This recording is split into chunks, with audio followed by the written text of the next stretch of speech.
Good morning, dear students and all respected parents. Hope you all are well at home and doing your work regularly and properly. So बेटा, जैसा कि आप जानते हैं कि हमारा जो इंग्लिश ग्रामर है उसके टॉपिक अब हम कंप्लीट कर रहे हैं और उसमें हमने अपना टॉपिक स्टार्ट किया हुआ है टेंसेस। और टेंसेस टॉपिक में हम प्रेजेंट इंडेफिनिट, प्रेजेंट कंटिन्यूअस और प्रेजेंट परफेक्ट टेंस कंप्लीट कर चुके हैं और आज हम प्रेजेंट परफेक्ट कंटिन्यूअस टेंस और पास्ट इंडेफिनिट टेंस के बारे में जानेंगे। ओके, सो सबसे पहले इनकी हेल्पिंग वर्ब जान लेते हैं कि ये जो प्रेजेंट परफेक्ट कंटिन्यूअस टेंस होता है इसकी हेल्पिंग वर्ब होती क्या है।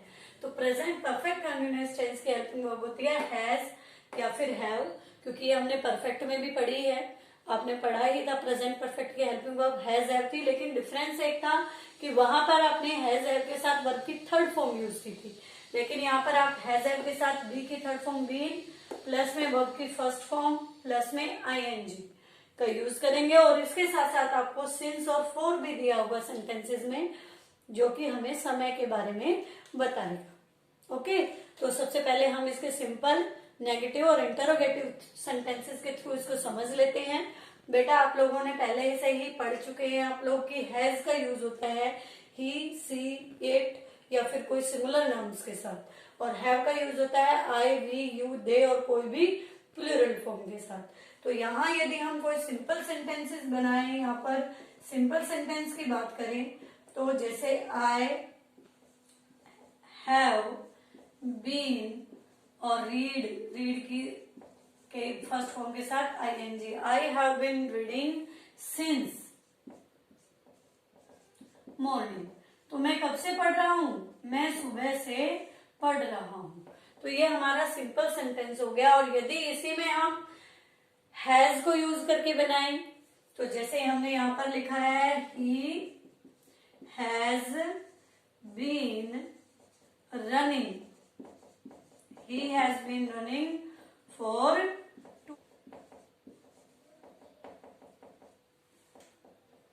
he has been running for 2 hours.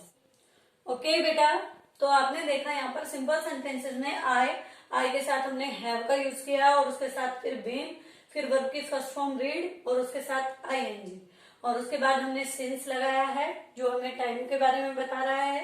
ये सिंस प्रीपोजिशन यूज करी है जो हमें फिक्स्ड, यदि हमें पॉइंट ऑफ टाइम की बात करनी है तो सिंस आएगा, और पीरियड ऑफ टाइम यानी ड्यूरेशन बतानी है तो फॉर का यूज होगा। सिंस का यूज आप जब भी प्रीपोजिशन पढ़ते हैं आपने सीखा भी है, since point of time, fix time के लिए यूज होता है, जैसे कि morning 2 PM, okay, since afternoon, since Monday, okay. तो वहां पर फिक्स के लिए हम सिंस का यूज करते हैं, और जो पीरियड की ड्यूरेशन बताई गई है तो वहां पर हम फॉर का यूज करते हैं। अब इन्हीं सेंटेंसेस को हम नेगेटिव और इंटरोगेटिव बनाएंगे तो नेगेटिव सेंटेंस में हमारे आई हैव और हैव के जस्ट बाद क्या यूज हो जाएगा? Not. I have not been reading since morning. Okay, ऐसे ही यहां पर he has not been running for 2 hours. Okay, तो इस तरीके से ये नेगेटिव हो गया। और यदि इसी सेंटेंस को हम इंटरोगेटिव में चेंज करते हैं तब हम यहाँ पर आए, जो हमारा सब्जेक्ट है, इंटरोगेटिव सेंटेंसेस में सब्जेक्ट की जगह पर वर्ब आ जाती है और वर्ब, और जो सब्जेक्ट है वो वर्ब के बाद यूज होता है।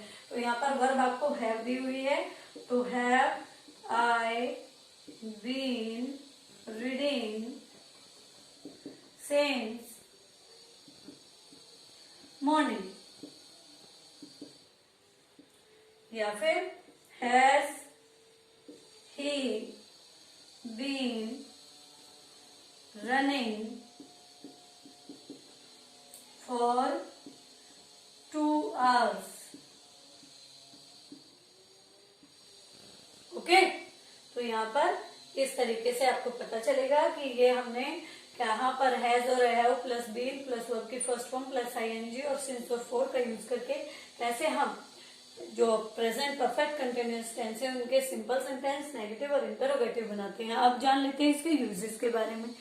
तो जो हमारा प्रेजेंट परफेक्ट कंटिन्यूअस टेंस होता है बेटा, इसका यूज हम करते हैं ऐसे काम को शो करने के लिए जो कि पास्ट के किसी निश्चित समय से शुरू हुआ था और अभी भी जारी है।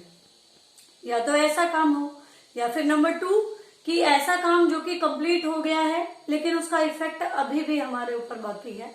तो ऐसे कामों को शो करने के लिए हम प्रेजेंट परफेक्ट कंटिन्यूअस टेंस का यूज करते हैं। ओके बेटा, तो अब जान लेते हैं पास्ट इंडेफिनिट टेंस के बारे में। तो पास्ट यानी बीता हुआ कल, जो भी बीती हुई घटनाएं हैं उनको हम पास्ट इंडेफिनिट टेंस के थ्रू शो करते हैं। और इसमें देखिए इसके हेल्पिंग वर्ब जैसे हमने प्रेजेंट इंडेफिनिट में की थी, सिंपल सेंटेंसेस में तो हम वर्ब की सेकंड फॉर्म यूज करते हैं, जैसे कि डू, डिड, डन। तो डू की सेकंड फॉर्म क्या हो गई? डिड। Write, wrote, written. तो राइट फर्स्ट फॉर्म, तो रोट सेकंड फॉर्म हो गई। तो वर्ब की सेकंड फॉर्म यूज करेंगे इसमें हम हमेशा सिंपल सेंटेंसेस के लिए। और नेगेटिव और इंटरोगेटिव सेंटेंसेस में बेटा डिड का यूज होगा और डिड के साथ हमेशा वर्ब की फर्स्ट फॉर्म यूज होगी, क्योंकि डू का पास्ट फॉर्म में डिड होता है। डू की सेकंड फॉर्म क्या होती है? डिड होती है। वो ऑलरेडी सेकंड फॉर्म आ गया, इसलिए डिड के साथ हमेशा वर्ब की फर्स्ट फॉर्म का यूज करेंगे आप। ओके, तो अब हम इससे नेगेटिव और इंटरोगेटिव सेंटेंसेस बनाना सीख लेते हैं। जैसे कि हम यहाँ पर लिखते हैं, सिंपल सेंटेंस की बात करें तो जो सिंपल सेंटेंस में आई सभी के साथ वर्ब की सेकंड फॉर्म और सभी जो भी सिंगुलर है या प्लूरल है सभी के साथ डिड। तो जैसे आई राइट की सेकंड फॉर्म होती है wrote, I wrote a letter. या फिर यहां पर हम लिखे यू प्लेड क्रिकेट। ओके, तो अभी इन सेंटेंस में देखो आपने क्या यूज किया बेटा? आपने यूज किया है वर्ब की सेकंड फॉर्म। इनमें रोट की फर्स्ट फॉर्म होती है राइट और प्लेड की फर्स्ट फॉर्म होती है प्ले।